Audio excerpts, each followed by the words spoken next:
5వ సంవత్సరం అనగానే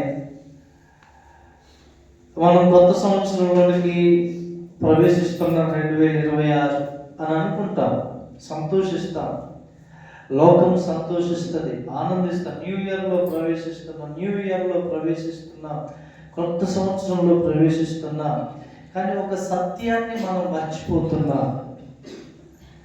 ఏమిటి ఆ సత్యము అనంటే, ఒక సంవత్సరం గడుస్తుంది అనంటే మనం ఒక సంవత్సరం దేవుని రాజ్యంలో ప్రవేశించడానికి దాటి దగ్గర పడిపోతున్నాం. హల్లెలూయా. అర్థమవుతుందండి? ఒక సంవత్సరం గడుస్తుంది అనంటే మనకిచ్చిన ఆయుష్లో ఒక సంవత్సరము అయిపోయింది. దేవుడు మనకిచ్చినటువంటి జీవిత కాలంలో ఒక సంవత్సరం వెళ్ళిపోయింది. అయితే దేవుడు మనకిచ్చినటువంటి ఆయుష్లో మనం ఏమి చేయవలనని దేవుడు మనని భూమి మీద సజీవులుగా ఉంచారు. అది మనము చేస్తున్నామా లేదా, ఆ పని మనము జరిగిస్తున్నామా లేదా అనే దాని మీద మన దృష్టి నిలపాలి. హల్లెలూయా. చాలా మంది లోకంలో న్యూ ఇయర్ అనగానే ఆనందం, తినటం, త్రాగటం, బిర్యానీలు, ఎంజాయ్మెంట్లు. వారికి తెలియదు, నా జీవితంలో ఒక సంవత్సరం నేను దాటి వచ్చాను, ఇంకా నాకు కొన్ని సంవత్సరాలు మిగిలి ఉన్నాయి. హల్లెలూయా. మీకు ఎగ్జామ్ కనుక జాబ్ కొరకు ఎగ్జామ్ రాసేటప్పుడు అప్పుడు నిమిషాల విలువ మీకు బాగా అర్థమైంది. ఆమేన్. హల్లెలూయా. ఏదైనా ఒక అర్జెంటుగా ఒక ప్రయాణం చేసినప్పుడు, ఒక ట్రైన్, ఒక ఫ్లైట్, ఒక బస్సు అందుకోవాలంటే ఇంకా 5 నిమిషాలు ఉంది, నేను ఎలా చేరగలను, అప్పుడు టైం చూసుకుంటా. అప్పుడు సమయం విలువ, టైం విలువ మనకు అర్థమైందండి. అప్పుడు 2025 సంవత్సరం అయిపోయింది, 26లోకి ప్రవేశిస్తున్నాము. మనం భయపడాలి. ఎందుకో తెలుసా? నేను ఈ సంవత్సరం దేవుని కొరకు నేను చేయవలసింది ఏమైనా చేయలేకుండా పోయానా? నేనేమైనా పెండింగ్ పెట్టానా? దేవుడు నాకు అప్పగించిన బాధ్యత విషయంలో నేను సరిగా దేవుని ఆరాధించలేదా? నేను సరిగా ప్రార్థించలేదా? దేవుని చిత్తం సరిగా చేయలేదా? అయితే నా జీవిత కాలము దేవుడు నియమించిన దాంట్లో ఒక సంవత్సరం వెళ్ళిపోయింది కదా, అయ్యో ఎలాగో నేను ఒక వేదన ఉండాలి మన హృదయంలో. హల్లెలూయా. ఈ భావనతో మనం ఉన్నప్పుడు ప్రతిరోజు దేవుని మహిమ నిమిత్తమై మనం వాడుకోవటానికి మనము భయం కలిగి ఉంటాం. హల్లెలూయా. చూద్దాం యోబు గ్రంథంలో 22వ అధ్యాయము 22వ వచనం 23వ వచనం చదవగలరా అండి? ఆయన నోటి ఉపదేశమును అవలంబించుము, ఆయన మాటలను నీ హృదయములో ఉంచుకొనుము. సర్వశక్తిని వైపు నీవు తిరిగిన ఎడల, నీ గుడారములలో నుండి దుర్మార్గమును దూరముగా తొలగించిన ఎడల నీవు అభివృద్ధి పొందేదవు. హల్లెలూయా. హల్లెలూయా. ఇక్కడ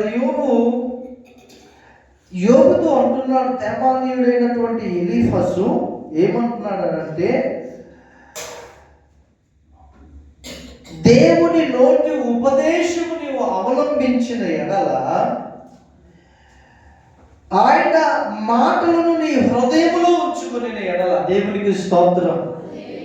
ఎంతమంది మనలో దేవుని మాటలను మన హృదయంలో ఉంచుకుంటున్నామండి?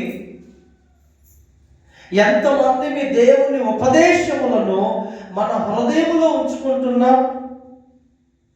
ఎంతమంది దేవుని ఉపదేశములను అవలంబిస్తున్నాం?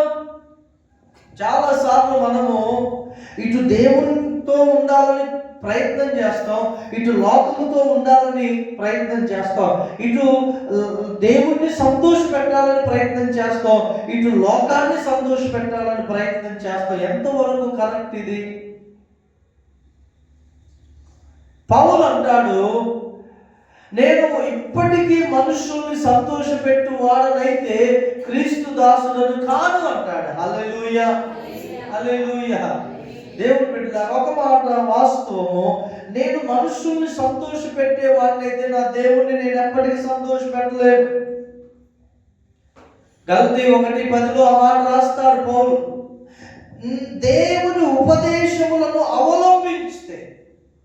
అవలంబించడం అంటే అనుసరించడం, పాటించడం, వాటికి అనుగుణంగా నడుచుకోవటం. దేవునికి స్తోత్రం. నువ్వు ఆయన్ని ప్రేమిస్తే అది సాధ్యం. మీకు విషయం తెలుసా? మీకు ఎన్ని సంవత్సరాలు ఉంటాయో తెలియదు, కానీ ఈ 2025 మరొక కొద్ది నిమిషాలు అయిపోతుంది. అయితే దేవుడు నీకు నియమించిన ఆయుష్ కాలంలో కూడా 1 సంవత్సరం వెళ్ళిపోయింది. అయితే ఉన్న సంవత్సరాలు నీవు ఆయన మాటను అవలంబించాలి. హల్లెలూయా. ఇంకేమంటున్నాడు? దేవుని మాటలను నీ హృదయంలో ఉంచుకొని ఎడల. దేవునికి స్తోత్రం. ఉంచుకోవాలి దేవుని మాట నీ హృదయంలో. మన హృదయంలో సహింపనలవి కానీ మత్సరములు ఉంచుకోకూడదండి. పాపపు యోచనలు ఉంచుకోకూడదు. దుర్మార్గత, దుష్టత్వం మన హృదయంలో ఉంచుకోకూడదు. ఏం ఉంచుకోవాలంటే దేవుని మాటలు, దేవుని ఉపదేశములు మన హృదయంలో ఉంచుకోవాలి. హల్లెలూయా. అప్పుడు నీకు దుఃఖం కలిగినప్పుడు దేవుని ఉపదేశం నీలో నుంచి వస్తుంది. గాఢాంధకారపు లోయలో నేను సంచరించిన ఏ అపాయమునకు భయపడి, ఎందుకంటే నీ దుడ్డు కర్ర, నీ దండము నన్ను.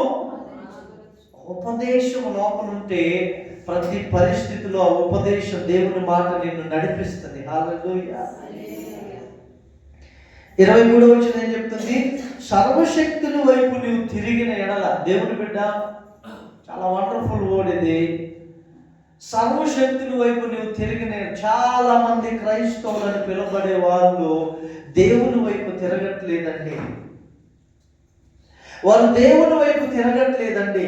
వారి క్రియలు చూసినట్లయితే దేవుని వైపు తిరిగినట్లుగా లేవు. వారు వారి ధనము వైపు తిరిగినట్లుగా ఉంది. వారి జ్ఞానం వైపు తిరిగినట్లుగా ఉంది. వారు ఈ లోక పాపం వైపు తిరిగినట్లుగా ఉంది. అయితే దేవుడు ఈ రాత్రి మనతో చెప్పుచున్నాడు ఏమనంటే, నీవు సర్వశక్తిని వైపు తిరిగిన ఎడల. దేవునికి స్తోత్రం. భయం వచ్చినప్పుడు, ఏదన్నా ప్రాణాపాయ స్థితి ఎదురైనప్పుడు, అమ్మో పాస్టర్ గారు నా కోసం ప్రార్థన చేయండి అంటాం. ఓ దేవా నన్ను రక్షించంట.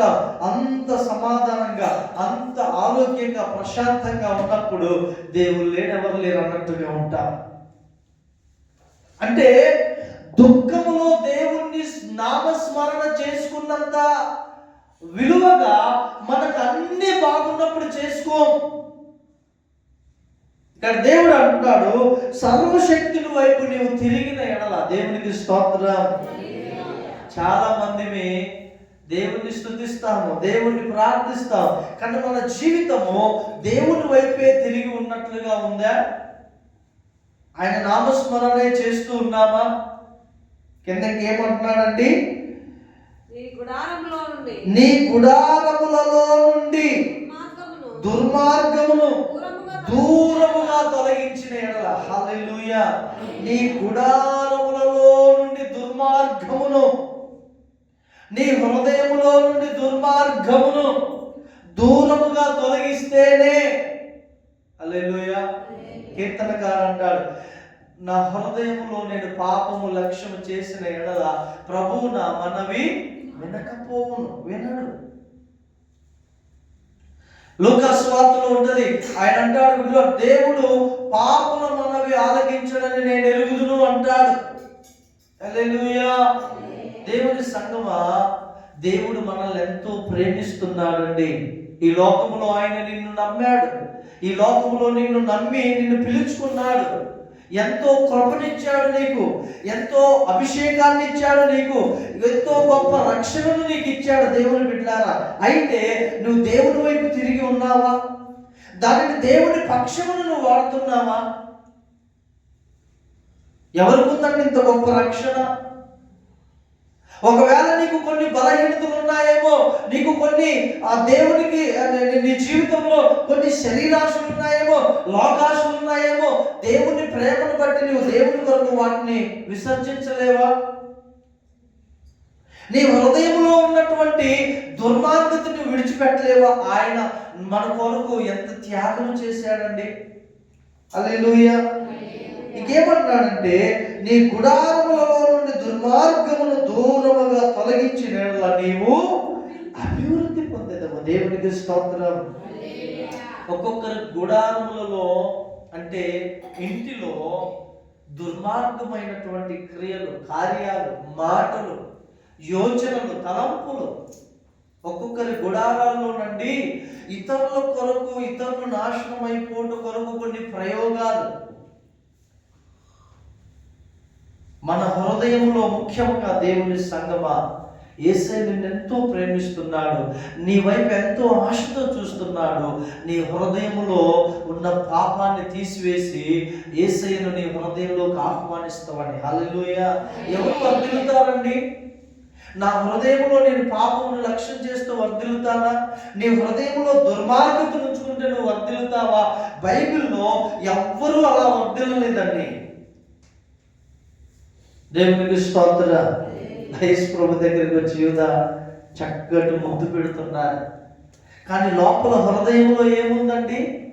ఈయనని నేను వాళ్ళకి అప్పగిస్తే వాళ్ళు నాకు 30 వెండి నాణములు ఇస్తారు, యేసుక్రీస్తు ఆయనకు అప్పగిస్తే నాకు ధనం వస్తుందనే హృదయంలో ఉంది. కానీ నిజముగా ప్రేమతో ముద్దు పెట్టుకుంటున్నాడా యూదా? ఏదైనా క్రైస్తవులు వారికి లాభం వస్తుందంటే అవసరమైతే యేసయ్యను నమ్మి వేస్తున్నారండి. యేసయ్య నిన్ను నన్ను నమ్మాడు. ఎందుకు నమ్మాడో తెలుసా? ఈ లోకంలో నిన్ను ఆయనకు సాక్షిగా ఉండాలని ఆయన నమ్మి పంపించాడు. నీకు మొదటిగా రక్షణ ఇచ్చాడు.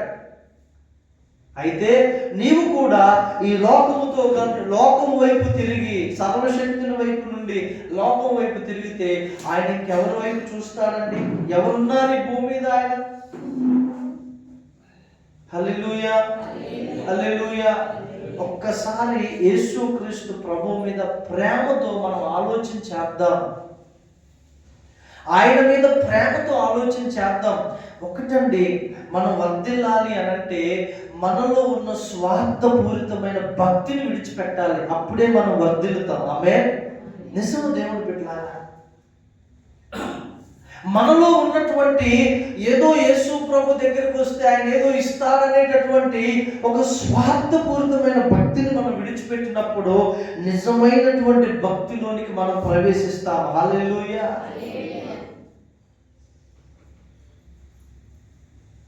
అబ్రహాము హృదయపూర్వకంగా తన కుమారుణ్ణి బలి అర్పించాడు. హన్నా హృదయపూర్వకంగా సమూయేలుని దేవునికి అర్పించింది. కానీ అననీయ సప్పీరా వారి ఆస్తిని అందరూ ఇస్తున్నారు సంఘంలో, కానీ అననీయ సప్పీరా మాత్రానికి లోపల కొంచెం దాచుకొని కపటముగా కొంత తెచ్చి దేవుని సేవకుల పాదాల ఎదుట పెడుతున్నారు. దేవుడు వారిని ఇవ్వమని అడిగారా? వారికి వారే సమర్పించుకున్నారు, వారికి వారే మొక్కుబడి చేసుకున్నారు. ఏంటి దుర్మార్గత వారి హృదయంలో? అందుకే ఆ దుర్మార్గమును బట్టే వారు దేవుని సన్నిధిలో నుంచి కొట్టివేయబడ్డారు. ఈ 2025 సంవత్సరం ఎలా మన జీవితంలో గడిచిందో తెలియదు, కానీ 2026 సంవత్సరంలో దేవునిని బట్టి మనం వర్ధిల్లాలి అనంటే మన హృదయంలో ఉన్న దుర్మార్గతను తీసివేయాలి. హల్లెలూయా. తీసివేయాలి దేవుని బిడ్డలారా. అది గనక లోపల ఉంటే యేసయ్య లోపలికి రాలేడండి. నేను పైకి భక్తి గలవాని వలె వేషం వేసుకోవచ్చు, తెల్లబట్టలు వేసుకొని, కానీ నిజముగా నా హృదయంలో నుండి దేవుని ప్రేమిస్తున్నానా? ఆమె ఈ దినాన్ని ఎంతమంది క్రైస్తవులండి ఒక మాట పేరుకు క్రైస్తవులే కానీ వారికి సంఘం విలువ తెలియదు. పేరుకు క్రైస్తవులే కానీ వారికి ప్రభు విలువ తెలియదండి. నేను దేవుని కొరకు 1 గంటైనా నేను దేవుని సన్నిధిలో ఉండాలి, నిద్ర త్యాగం చేయాలి, ధనము త్యాగం చేయాలి. ఎంతమంది వచ్చారండి ఇది? ఎంతమంది ఆ త్యాగపూరితమైన జీవితం కలిగి ఉన్నారు? హల్లెలూయా. నిజముగా మీరు ధన్యులండి. మనము ధన్యులం. ఎందుకు తెలుసా? దేవుడు నాకు చేసిన మేలును బట్టి నేను దేవుడిని స్తుతించాలి. నూతన సంవత్సరంలో ప్రవేశించినప్పుడు ఆయన కృపను ధరించుకొని నేను ప్రవేశించాలని. హల్లెలూయా. మనము సర్వశక్తుని వైపు తిరిగినప్పుడు ఆయన మన వైపు తిరుగుతాడు, మనం వర్ధిల్లుతాం. చూడండి, ఇక్కడ సామెతల గ్రంథంలో ఇంకో మాట చదివి మనం ప్రార్థన చేసుకుందాము. సామెతల గ్రంథం, హల్లెలూయా హల్లెలూయా,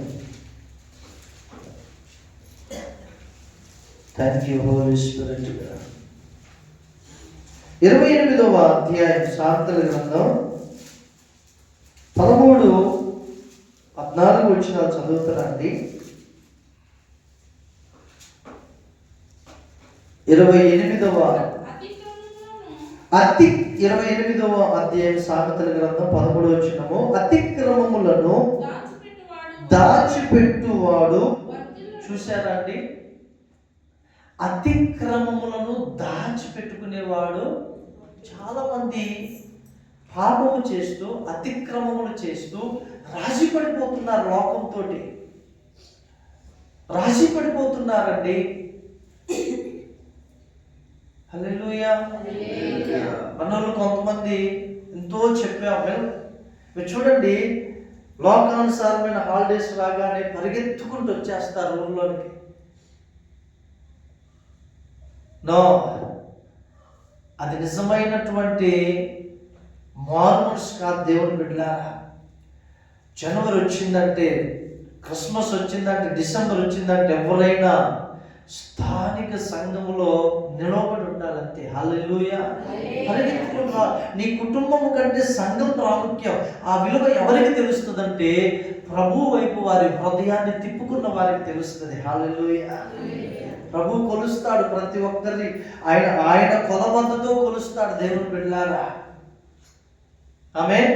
చూడండి, అతిక్రమమును దాచిపెట్టుకుని వాడు వర్ధిల్లడు, వాటిని ఒప్పుకొని విడిచిపెట్టువాడు కనికరం పొందుతాడు. హల్లెలూయా. అందరం అతిక్రమములు చేసిన వారమే. అయితే ఒప్పుకుంటున్నావా దేవుని ఎదుట? విడిచిపెడుతున్నావా దేవుని ఎదుట?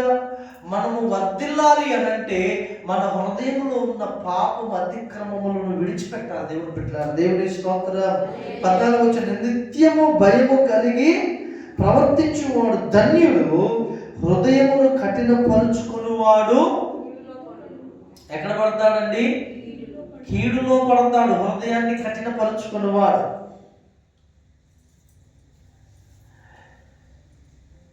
మనము దేవుని ఎడల నిత్యం భయము కలిగి ప్రవర్తించాలి దేవుని బిడ్డలారా. నిత్యము భయము కలిగి ప్రవర్తించాలి. ఇంకేమన్నాడు చూడండి, హృదయమును కఠినపరుచుకునివాడు కీడులో పడునంట. హల్లెలూయా. ఏమైతే అదైంది బా, చర్చికి వెళ్ళను, ఏదైతే అదైంది, నేను సంఘానికి వెళ్ళను, కఠినపరుచుకో, ఏదైతే అదైంది, నేను దేవుణ్ణి ప్రార్థించను. ఇలా హృదయాన్ని మనం కఠినపరుచుకుంటే కీడులో పడతాం. వాక్యము సత్యము దేవుని బిడ్డలారా, ఎప్పుడు వాక్యము తప్పిపోదు. హల్లెలూయా. ఎంత ప్రేమ కలిగిన దేవుడో యేసుక్రీస్తు ప్రభు, ఇంకొక వైపు అంత న్యాయాధిపతి ఆయన ప్రేమ నీ పాపము నా పాపము కొరకు సిలువలో బలి అయితే, ఆయన న్యాయము ఇంకా మనము దుర్మార్గతను, పాపమును హృదయంలో కనుక పెట్టుకుని అలాగే కఠినపరచబడితే ఆయన న్యాయవంతుడు కాబట్టి పాపానికి శిక్ష ఖచ్చితంగా ఉంటుంది. హల్లెలూయా. అయితే నిన్ను శిక్షించాలని కాదు, ఈ రాత్రి నిన్ను శపించాలని కాదు దేవుడు కోరుకునేది. నీ చిన్న హృదయాన్ని యేసయ్య వైపు తిప్పితే, సర్వశక్తుల వైపు తిప్పితే నీవు వర్ధిల్లుతావు. హల్లెలూయా. నువ్వు ఫలిస్తావు. నీకు తెలిసిన భక్తి కొంచెమైనా అందులో నమ్మకంగా దేవుణ్ణి వెంబడించు, నమ్మకంగా దేవుణ్ణి అనుసరించు. ఆయన నిన్ను వర్ధిల్ల చేయటం నువ్వు నీ కళ్ళలారా చూస్తావు. హల్లెలూయా. నీ కన్నులారా నీ జీవితం వర్ధిల్లుట నువ్వు చూస్తావు. క్రైస్తవ జీవితం అంటే అదే కదండి. హల్లెలూయా. దేవుని స్తోత్రం. అర్థమవుతుందా? క్రైస్తవ జీవితం అంటే ఏంటి? శ్రమల్లో లేకపోతే ఫలింపలేని జీవితంలోనని కాదు. ఈరోజు నీకు ఏమీ లేకపోయినా, ఒకవేళ నీ లేమిలో దేవుని యొక్క కలిమి కలుగుతుంది. అది వర్ధిల్లటం అంటే. హల్లెలూయా. ఈరోజు ఉదయం నీకేమీ లేకపోవచ్చు, కానీ సాయంత్రం అయ్యేసరికి నీకు సమృద్ధిని దేవుడు ఇస్తాడు. ఎందుకంటే నువ్వు దేవుని వైపు, సర్వశక్తుని వైపు తిరిగిన వ్యక్తి కాబట్టి. హల్లెలూయా. ఆయన కార్యాలు ఆశ్చర్యకరమైనవండి.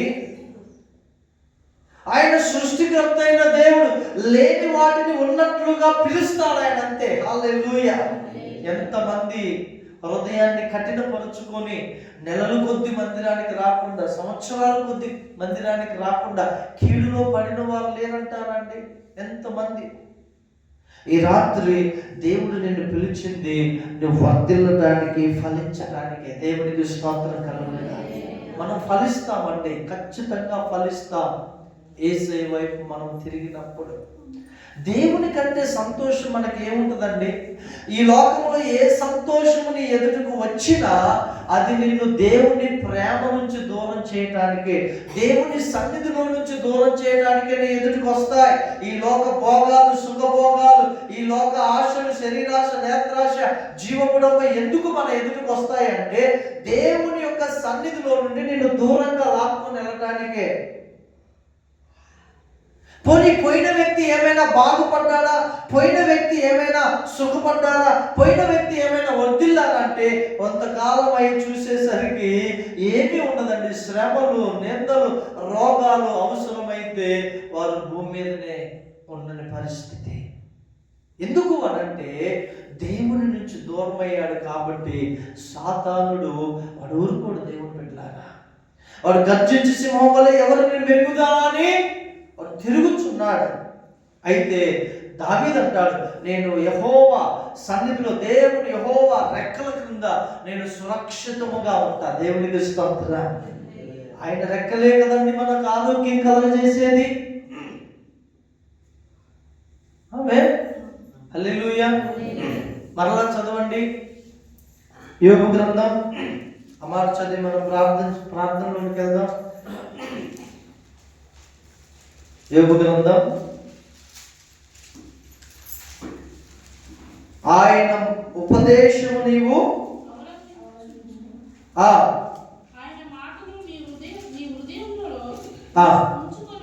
ఉంచుకొను.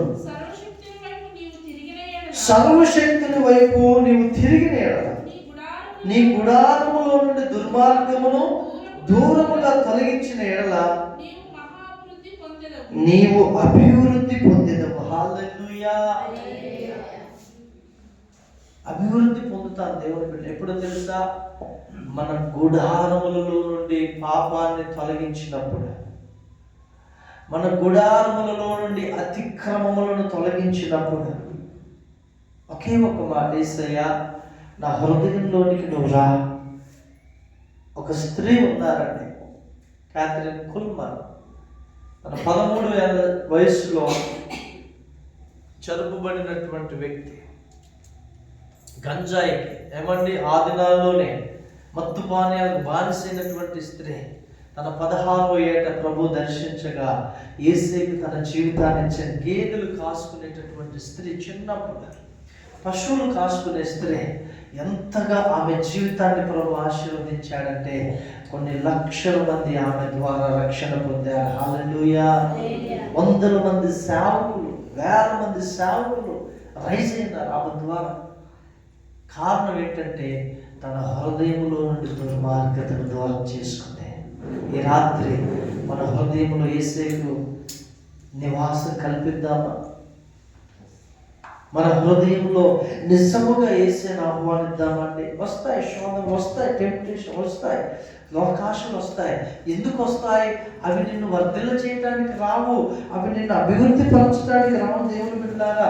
అవి నిన్ను నిన్ను నిన్ను ఫలింప చేయడానికి రావు. నిన్ను దేవుడి నుంచి దూరం చేసి నిన్ను నాశనం చేయడానికి వస్తాయి. యేసు ప్రభు కావాలా ఈ రాత్రి? లోకాశ కావాలా? నీవే నిర్ణయం చేసుకో. ప్రార్థన చేద్దాం. Thank you holy spirit. Yesu ప్రభు కావాలా? లోకాశ కావాలా?